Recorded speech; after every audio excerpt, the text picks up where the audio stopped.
Luc chapitre 8 aujourd'hui. On va essayer d'être bref.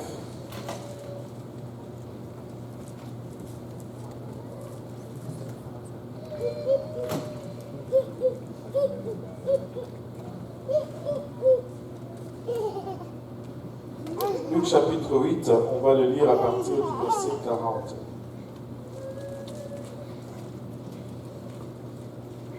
Jusqu'à 48. Si vous l'avez trouvé, dites Amen. Amen. Si vous cherchez encore, dites j'arrive. Alléluia. Tout le monde est arrivé. À son retour, Jésus fut reçu par la foule, car tous l'attendaient. Voici, vint un homme nommé Jairus, qui était chef de la synagogue. Il se jeta à ses pieds et le supplia d'entrer dans sa maison. Parce qu'il avait une fille unique, d'environ 12 ans, qui se mourait pendant que Jésus y allait. Il était pressé par la foule. Or, il y avait une femme atteinte d'une perte de sang depuis 12 ans et qui avait dépensé tout son bien pour les médecins sans qu'aucun n'ait pu la guérir. Elle s'approcha par derrière et toucha le bord du vêtement de Jésus. Au même instant, la perte de sang s'arrêta. Et Jésus dit, « Qui m'a touché ?» Comme tous s'en défendaient, Pierre et ceux qui étaient avec lui dirent, « Maître, la foule t'entoure et te presse, et tu dis, qui m'a touché ?»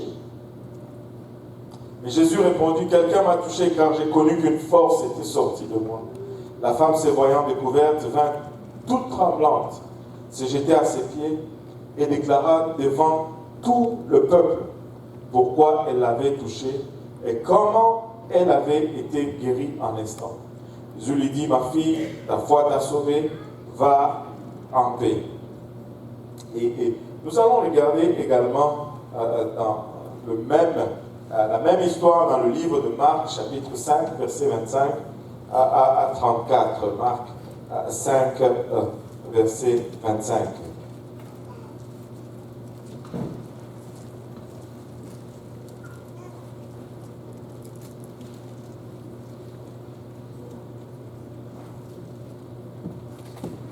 Marc 5, 25 nous dit ceci. « Or, il y avait une femme atteinte d'une perte de sang depuis 12 ans.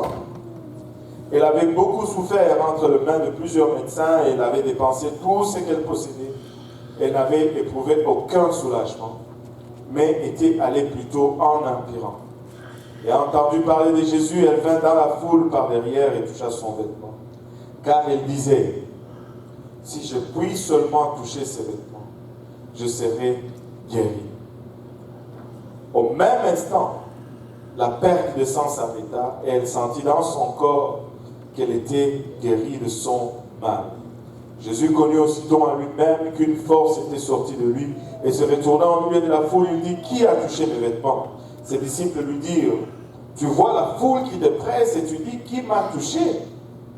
Et il regardait autour de lui pour voir celle qui avait fait cela.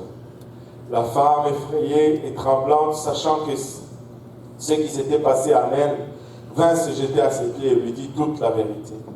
Mais Jésus lui dit, « Ma fille, ta foi t'a sauvée, va en paix et sois guérie de ton mal. » Prions tous ensemble, Éternel. Nous te rendons grâce encore une fois pour ton amour, ta bonté, ta fidélité.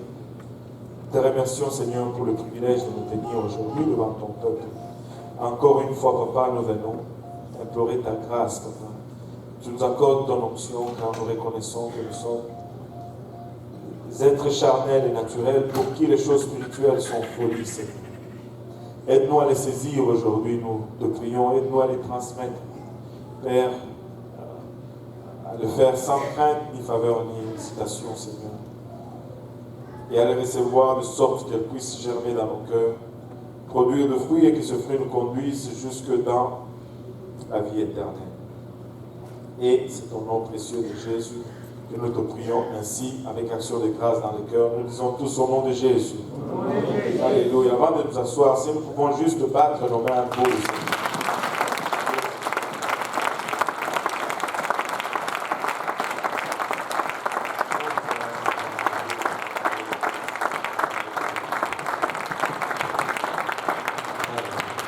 Et vous pouvez vous asseoir. Maintenant, service est un de ces services où, moi je dis toujours, le Seigneur te lance une balle courbe. Une balle courbe fait toujours comme ça. Elle va comme ça et puis elle retourne. Quand on te lance une balle courbe, tu es toujours déséquilibré. Parce que tu as tendance qu'elle va aller là et puis elle change de direction, elle va ailleurs. Et c'est une balle courbe de la part du Seigneur. Mais c'est une bonne chose que lorsque le Seigneur te déséquilibre. Amen. Amen. Quand tu es déséquilibré par le Seigneur, tu cherches un appui.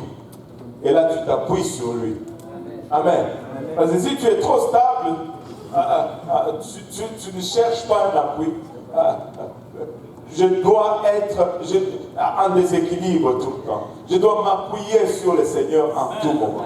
Quand il a lutté avec Jacob toute la nuit, il a frappé et Jacob boitait.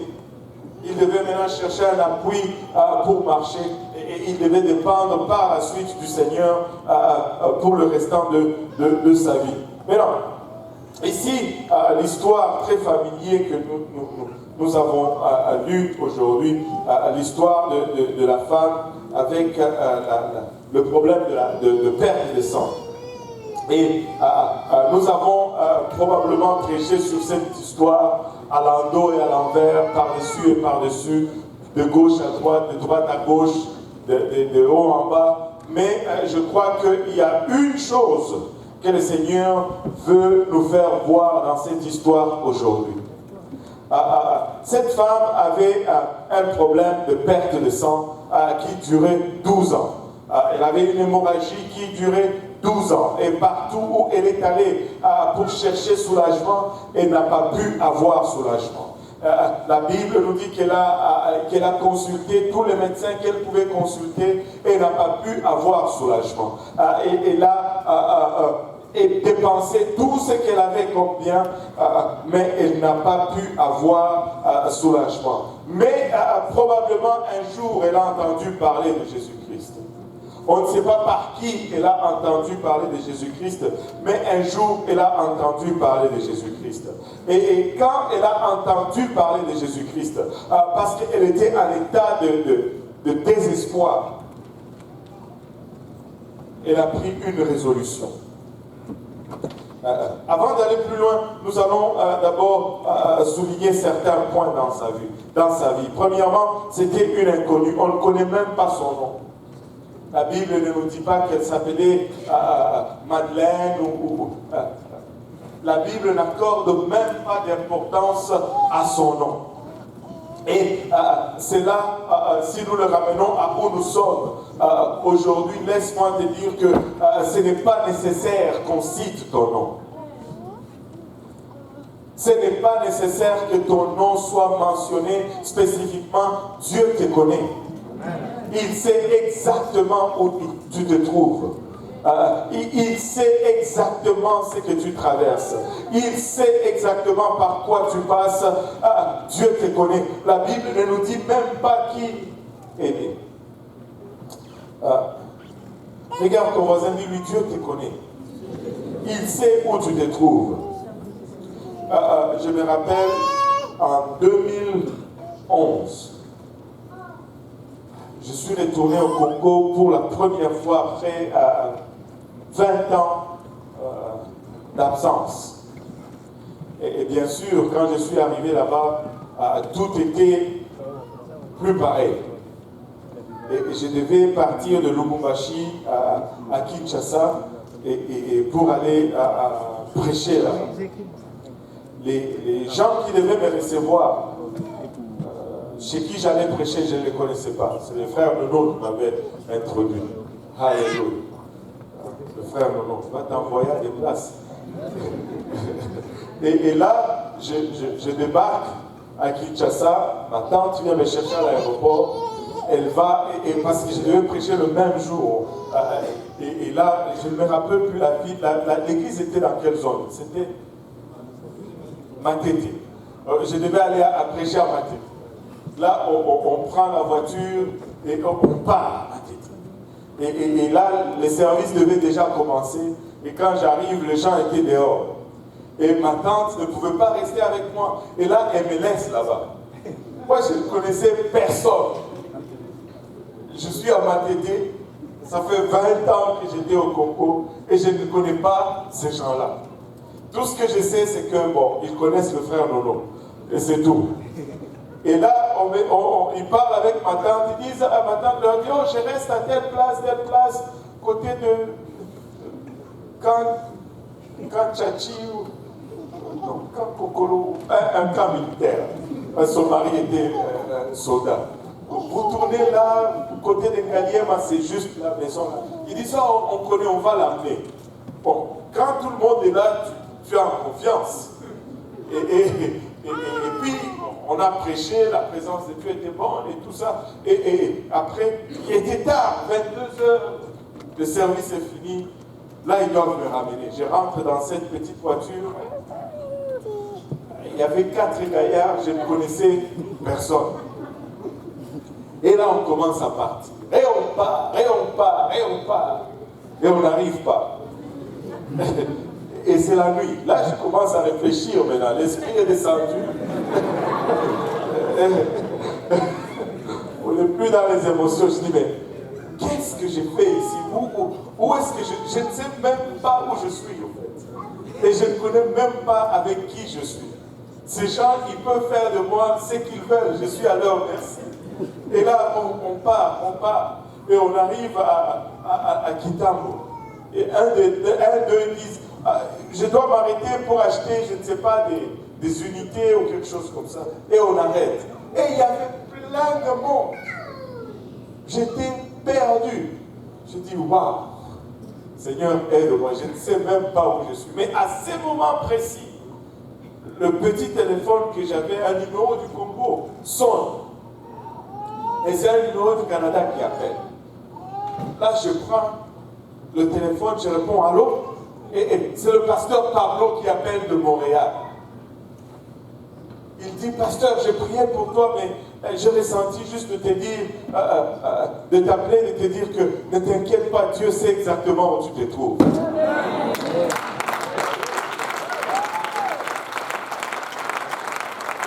Laisse-moi dire à quelqu'un ici aujourd'hui, ne t'inquiète pas. Dieu sait exactement où tu te trouves.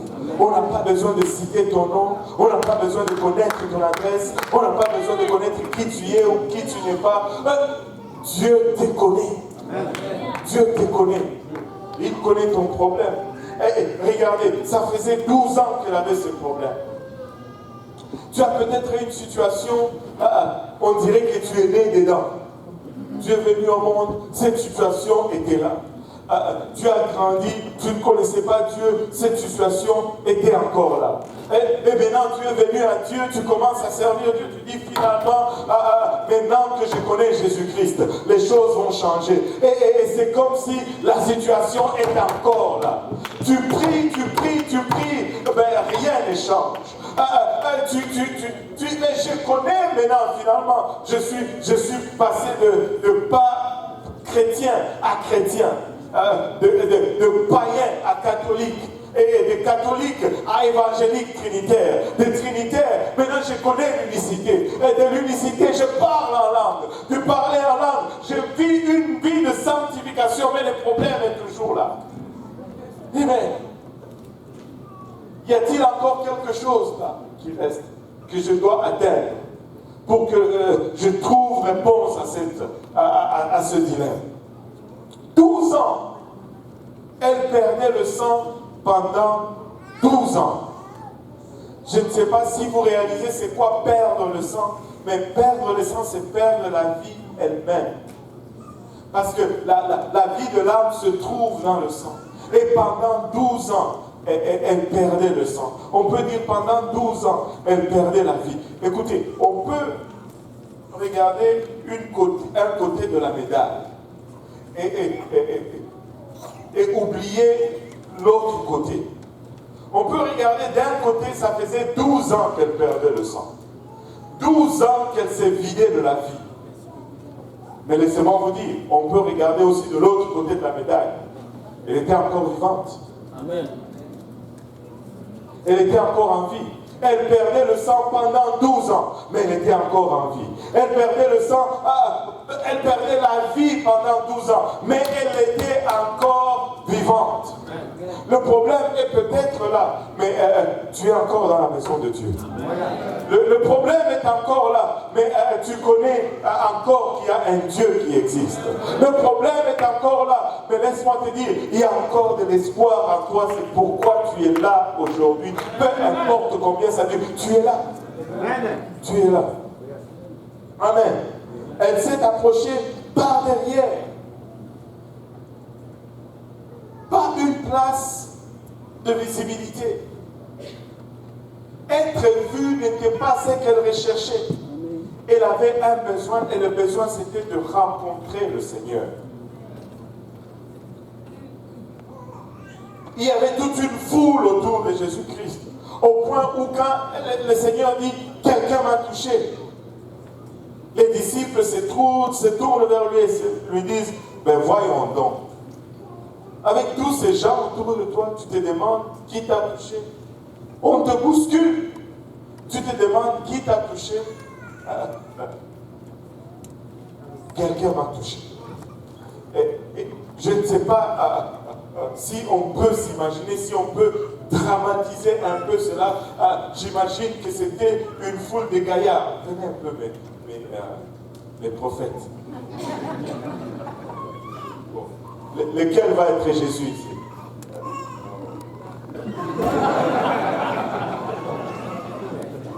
Ça fait le point de mon prédication.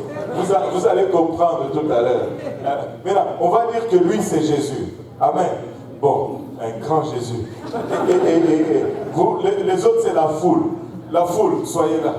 Donc, et tout le monde essaie de le protéger. Vous êtes les apôtres, les gardes du corps, et moi je suis la pauvre femme. J'essaie d'arriver. Elle devait probablement se battre entre ses costauds pour toucher le bord de son vêtement. Elle devait peut-être aller entre les jambes pour toucher juste le bout de son vêtement. Elle devait presser à travers des obstacles, elle devait repousser des problèmes. Le vêtement de Jésus n'était pas là en train de lui dire « touche-moi ici, touche-moi ici ». Des fois, nous sommes dans cette attitude, nous sommes là, nous attendons que le vêtement de Dieu vienne tomber sur nous. Tchac. Non, elle se battait, elle était faible. Mais elle a pu tasser ces costauds des apôtres, les pierres qui tiraient de filets de poisson, ils étaient musclés. Mais elle était faible, elle les a poussés. Elle a dû toucher le bord de son vêtement. Elle est arrivée au vêtement. Et quand elle a touché le vêtement, quelque chose est arrivé. Laissez-moi vous dire ceci. Je sais que Dieu est omniscient. Je sais qu'il connaissait tout ça, mais dans le contexte de l'histoire, tout ceci se passe et Jésus n'est pas au courant. Amen. Elle se bouscule là. Moi je suis sûr que si Jésus savait, il allait dire hey, tassez-vous, laissez-la, ayez pitié un peu. C'était quelqu'un plein de compassion, mais il allait pour guérir la fille de Jairus. Amen. Amen. Alléluia. Et vous savez, il est peut-être en train d'aller toucher quelqu'un d'autre. Il n'est peut-être pas en train d'aller à ton rendez-vous, mais tu peux pousser à travers cette foule et juste toucher le bord de son manteau. Il n'est peut-être pas là pour toi, mais écoute, cela n'empêche pas que tu secoues un peu tous ceux qui sont devant et que tu touches son manteau. Il n'a pas besoin de venir nécessairement ici pour moi. C'est ce que j'essaie de te dire. Il n'a pas besoin de m'avoir à son programme. Mais moi, je peux me frayer un chemin dans les obstacles qui sont entre lui et moi. Elle devait se frayer le chemin. Elle voulait le toucher. Qu'est-ce qui motivait cette foi? Qu'est-ce qui motivait cette foi? Regardez, et c'est là tout le point de ma prédication aujourd'hui.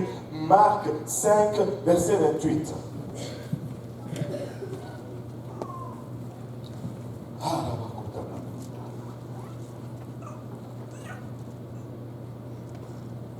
Marc 5, verset 28. Qu'est-ce que ça nous dit? Car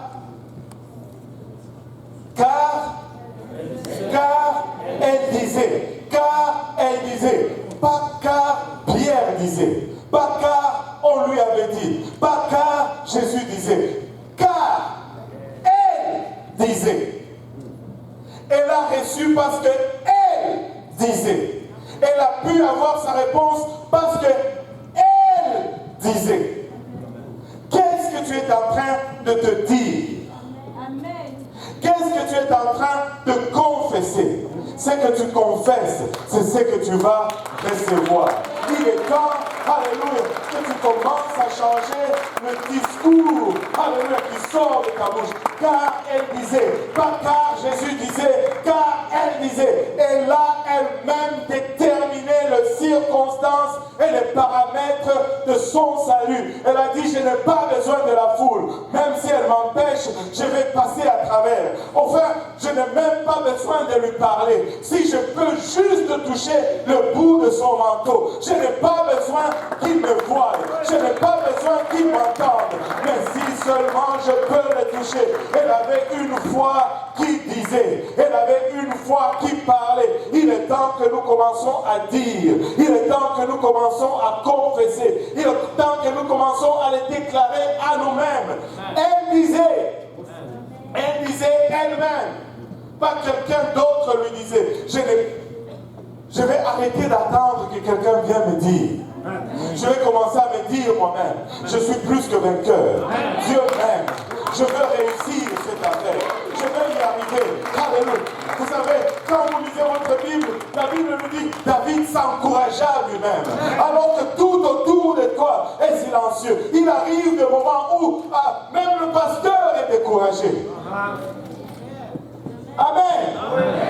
Mais je dois apprendre à me parler à moi-même. Je dois apprendre à me secouer et à me relever. Si tu lis le livre de Josué, à 3 reprises, Dieu lui dit, fortifie-toi et prends courage. Fortifie-toi et prends courage. Fortifie-toi et prends courage. Dieu ne lui dit pas, je vais t'encourager. Dieu ne lui dit pas, le prophète va t'encourager. Dieu ne lui dit pas, le peuple va t'encourager. Non, ne compte même pas sur ça. Fortifie-toi et prends courage. Commence à te parler toi-même. Commence à te déclarer toi-même.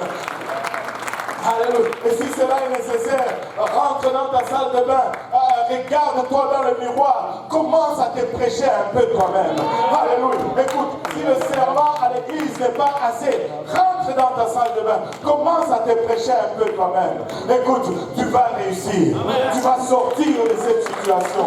Laisse-moi te dire, tu es plus que vainqueur, je te dis. Car le sang de Jésus-Christ a été versé pour toi. Tu n'as pas besoin qu'on cite ton nom. Juste touche-le. Tu dois juste faire contact. Tu dois juste faire contact avec le Seigneur. On se l'est déjà dit une fois, mais je veux le redire encore une fois. Alléluia. Oui, c'est une chose. Et sûre et garantie que lorsque le Seigneur te touche, tu es transformé. Lorsque le Seigneur te touche, tu changes. Mais cela n'a pas besoin de rester comme ça. Et cette histoire nous apprend que nous n'avons pas nécessairement besoin d'attendre que le Seigneur nous touche. Nous pouvons le toucher et être changés. Je peux le toucher et être changé. Je peux déterminer. Alléluia. Qui touche qui? Qu'il me touche, que je le touche. Il faut que quelqu'un touche quelqu'un. Amen. Que quelqu'un juste touche quelqu'un. Et le miracle va arriver. Qu'il y ait juste connexion. Et le miraculeux va arriver. Nous sommes vraiment au seuil du miraculeux. Nous sommes au seuil des grandes choses. Mais nous devons commencer à parler différemment. Nous devons commencer à déterminer le paramètre dans lequel ces choses vont arriver. Je le déclare. Je suis plus que vainqueur par celui qui me fortifie. Alléluia. peu importe, alléluia, les circonstances, peu importe les apparences, peu importe ce que j'ai ou ce que je n'ai pas, peu importe combien de temps cela a duré. Je peux parler dans ma situation. Je peux me dire aujourd'hui. Et je veux juste appeler quelqu'un à commencer à se dire aujourd'hui. De ne pas attendre que quelqu'un te dise, mais que tu commences à te dire à toi-même aujourd'hui. Et quand elle a touché, elle n'a pas touché même pas la peau de Jésus-Christ. Le vêtement. Juste le vêtement. Juste le vêtement. Dieu œuvre sur ta foi. Et tu vas recevoir selon la grandeur de ta foi. Et vous savez, le doute, c'est la foi mais négative. Et Dieu ne travaille pas dans la négativité. Il est un Dieu de la vie, mais pas un Dieu de la mort. Il est lumière, il n'est pas ténèbres. Notre Dieu est positif. Et nous, si nous avons son esprit, nous allons être aussi positifs. Notre Dieu est vivant. Si nous avons son esprit, nous allons être aussi vivants. Notre Dieu encourage. Si nous avons son esprit, nous allons aussi encourager. Notre Dieu élève. Et si nous avons son esprit, nous allons aussi élever. Nous devons commencer à nous parler nous-mêmes. Et ceci ne ferait que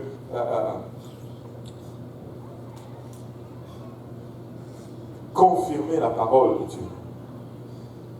La Bible dit dans le livre de Genèse, au commencement, Dieu créa les cieux et la terre. On peut se lever tous ensemble. On va conclure avec ceci. Au commencement, Dieu créa les cieux et la terre.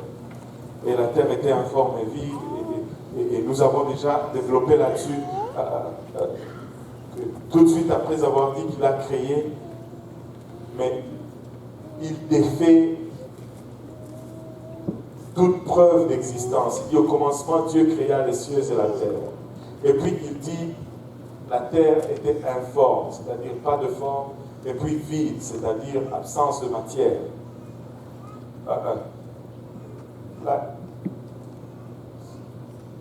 Techniquement, cette terre n'était pas là.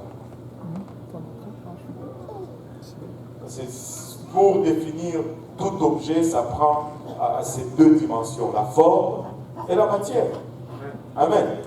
Si tu n'as pas de forme ni de matière, tu es inexistant. Mais il dit quand même au commencement, Dieu créa les cieux et la terre.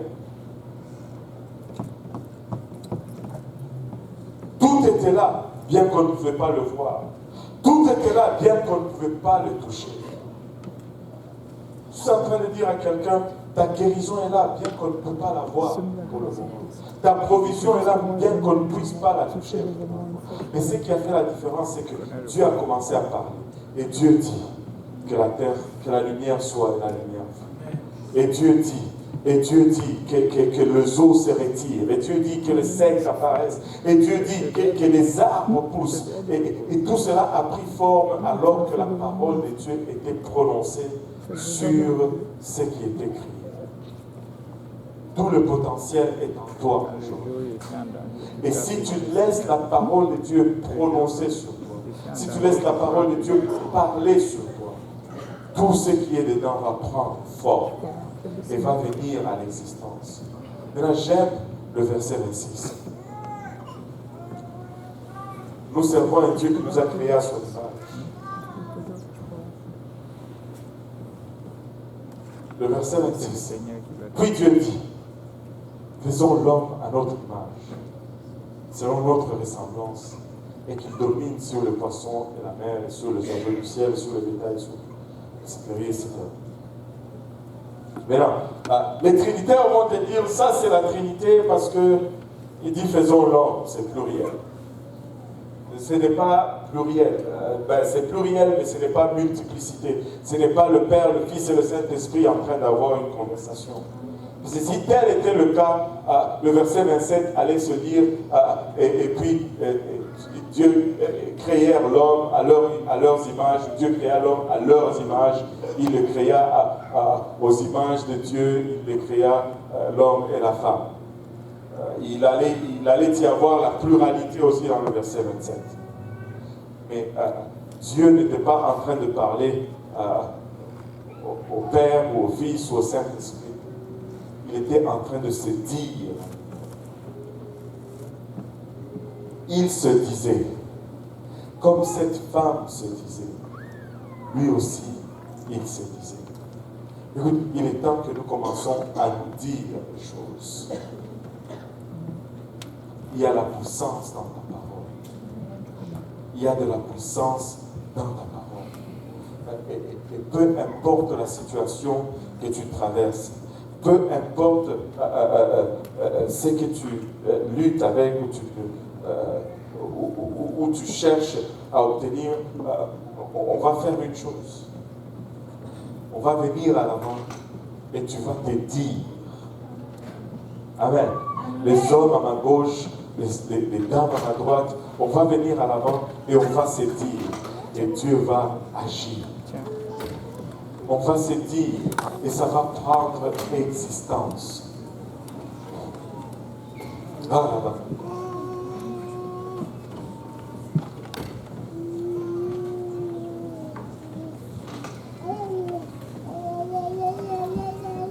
Elle se disait, je ne sais pas quelle est ta situation, mais elle qui avait un problème de perte de sang, elle se disait que si seulement je touche le bord de son manteau.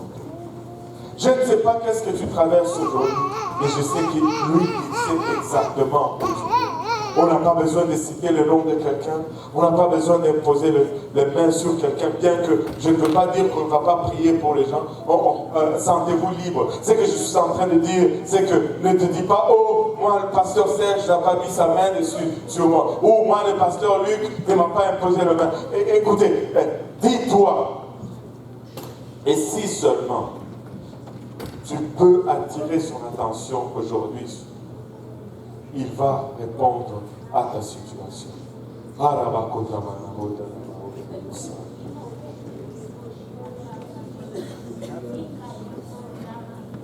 Elle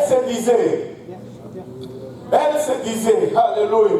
Et si tu commençais à te dire aujourd'hui, et si tu commençais à parler dans ta situation aujourd'hui, et si tu commençais à parler dans ta vie aujourd'hui, et si tu pouvais arriver à cette place de désespoir où tu te dis, Seigneur, alléluia, je dois toucher le bord de son manteau, je dois me le dire aujourd'hui, je dois le déclarer aujourd'hui, papa, je dois toucher le bord de son manteau aujourd'hui. Alléluia. Ces murs vont s'écrouler aujourd'hui, papa. Cette provision va prendre place aujourd'hui, papa. Cette maladie va quitter aujourd'hui dans le nom de Jésus. Cette situation va changer aujourd'hui. Papa, je parle dans cette situation. Je me dis,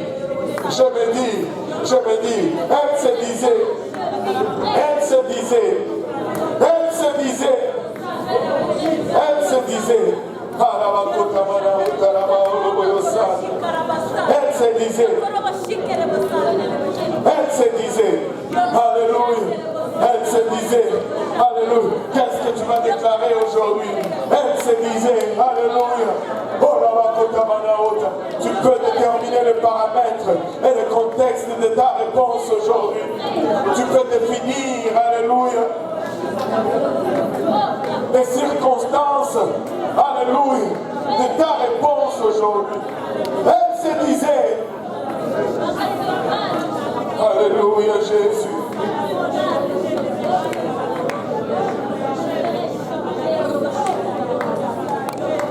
Elle se disait, déclare-le aujourd'hui. Déclare-le aujourd'hui.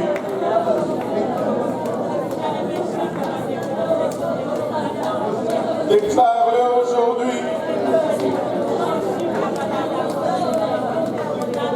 Elle se disait,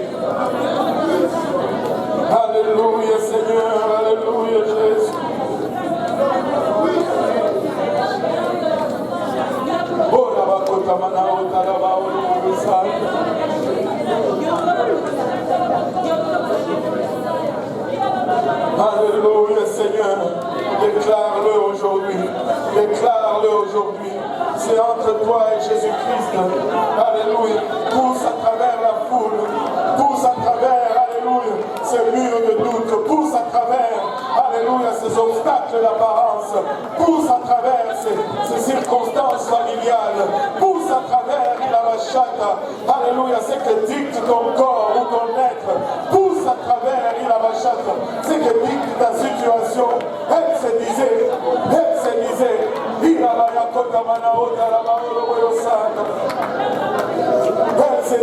alléluia.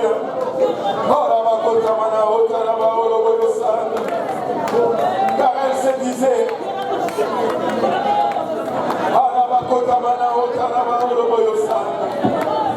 elle se disait, alléluia, alléluia Jésus.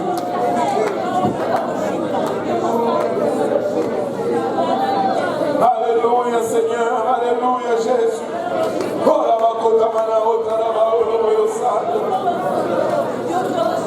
Elle se disait,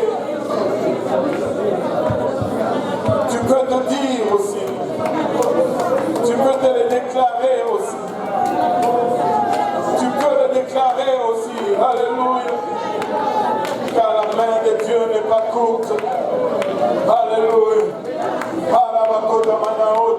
La Bible déclare que le pan de sa robe remplit le temple. Tu peux arriver à toucher un bout de ce pan. Tu peux arriver à toucher la machata, juste un bout de ce pan. Elle se disait, alléluia.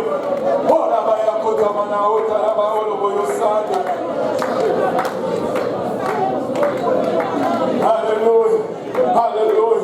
Ne te laisse pas intimider, alléluia, par ta situation. Pousse à travers les obstacles, alléluia. Pousse à travers, alléluia, les maladies. Pousse à travers la sorcellerie. Pousse à travers. Elle se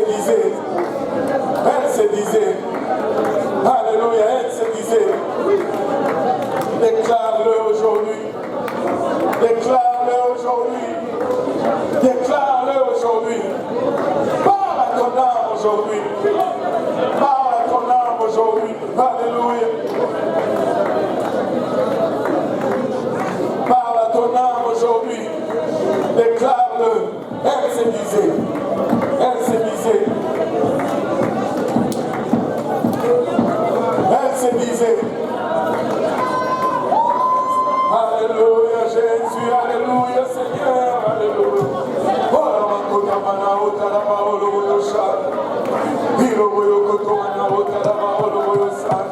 Elle se disait, elle se disait,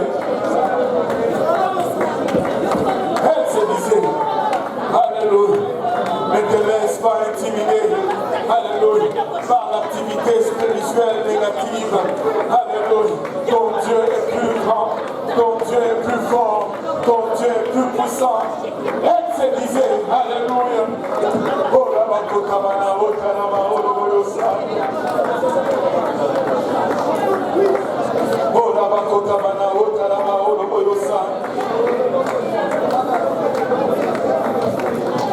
Alléluia.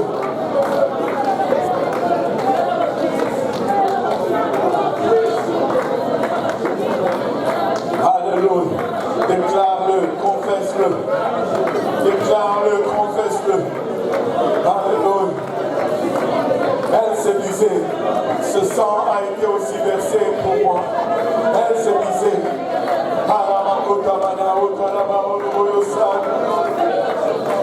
elle se disait, elle se disait.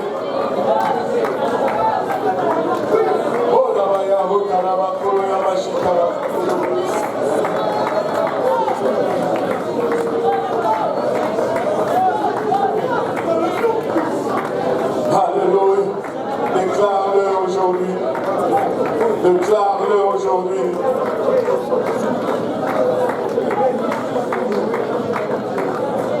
Déclare-le aujourd'hui. Alléluia. Ton Dieu est capable. Ton Dieu va le faire. Oh, Alléluia Seigneur, alléluia Jésus, alléluia Seigneur, alléluia. Elle se disait, alléluia.